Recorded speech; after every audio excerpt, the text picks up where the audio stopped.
El ejercicio nos dice que tenemos un triángulo rectángulo en donde su hipotenusa tiene un valor de 5 centímetros.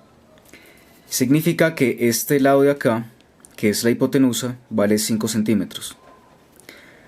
Hay que recordar que la hipotenusa siempre es el lado que se encuentra opuesto al ángulo recto, o sea, a este ángulo que es de 90 grados. Otra información que nos dan es que uno de los catetos mide 3 centímetros. Entonces vamos a suponer que este cateto de acá es el que mide 3 centímetros. Y después nos dicen que esta figura va a rotar alrededor del cateto que tenga su longitud mayor. Entonces lo primero que hay que hacer es hallar cuál es el valor de este cateto desconocido para saber sobre cuál de estos dos catetos esta figura va a empezar a hacer una rotación. Entonces, siempre que aparezcan triángulos rectángulos y nos pidan hallar sus lados, las longitudes de cualquiera de sus lados, se usa la ecuación que se conoce como la ecuación de Pitágoras. Se expresa así: la hipotenusa al cuadrado, que es este lado más largo, es igual a la suma de los cuadrados de los otros dos lados, o sea, de los que se conocen como catetos. Entonces, en este caso tenemos desconocido el valor de uno de los catetos. Entonces, fácilmente, si reemplazamos el 5, nos quedaría 5 al cuadrado es igual al valor de uno de los catetos, que es 3 al cuadrado, más el valor desconocido, que lo hemos llamado x, elevado al cuadrado.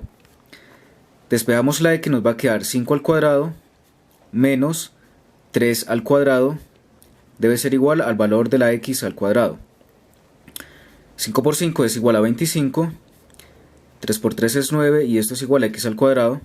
25 menos 9 es 16, igual a x. Ahora, como nos interesa es tener simplemente el valor de la x de forma lineal, o sea sencilla, sacamos raíz cuadrada a ambos lados. O sea, si decimos que aquí hay una raíz cuadrada, a este lado cuando haces raíz cuadrada, vamos a dibujar acá, así. Este par de operaciones son matemáticamente contrarias. Significa que podemos hacer una cancelación de ellas, o sea, la raíz cuadrada se eliminaría con este exponente al cuadrado. Entonces, en realidad vamos a tener la raíz de 16 es igual a x. Ahora, la raíz de 16 es un valor exacto que es igual a 4. Entonces, x va a ser igual a 4. ¿Por qué? Porque 4 elevado al cuadrado es igual a 16, o sea, 4 al cuadrado es igual a 4 por 4, que es igual a 16. Por eso este par de operaciones, la potencia y la raíz cuadrada, son contrarias. Entonces ya sabemos que uno de los catetos es igual a 4, o sea, este cateto desconocido es igual a 4. Ahora lo que nos dicen es que este triángulo rectángulo está rotando alrededor justamente de su cateto mayor. O sea que la figura, si la reescribimos,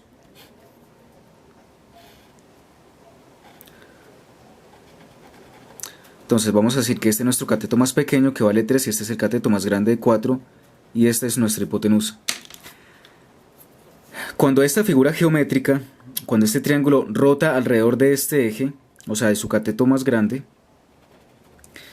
va a generar una figura, un sólido, que se conoce como un cono. El cono se caracteriza porque su base es una circunferencia y la altura de este cono es siempre la región sobre la cual ese triángulo está rotando. Entonces este pedazo acá, este más grande, la altura, va a ser igual a 4. Y este pedazo acá, que sería el radio de esta circunferencia que está sirviendo como base al cono, va a ser igual a 3. ¿Cierto? Porque observemos que esta figura va a empezar a rotar, o sea que está generando una circunferencia. Y si prolongamos, por ejemplo, una de las líneas en algún momento de rotación, entonces ahí observamos que lo que se está generando es un cono. Entonces este radio va a ser igual a 3. Entonces el radio es 3 y la altura es igual a 4. Entonces, entre las opciones de respuesta hay una donde describen exactamente esto. Dicen que se está generando un cono que tiene una altura de 4 centímetros y que tiene un radio de 3 centímetros. Ahora, para saber identificar cuál es la diferencia entre esta figura y un cilindro, que es la otra de las opciones que aparece, entonces recordemos, estos son los conos. Los cilindros aparecen cuando tenemos un rectángulo y lo ponemos a rotar, por ejemplo, sobre este eje. Entonces la figura que se tiene que formar, si esto empieza a girar alrededor de ese eje, también vamos a ver que se forma como base una circunferencia. Pero la figura ahora va a ser como un cilindrito, como si fuera un pedazo, una sección de una tubería. Entonces, cuando tenemos un rectángulo rotando alrededor de uno de sus lados, se generan los cilindros, y cuando tenemos un triángulo rotando alrededor de alguno de sus catetos, se están generando son conos. Entonces, recuerden que estos se conocen como sólidos de rotación.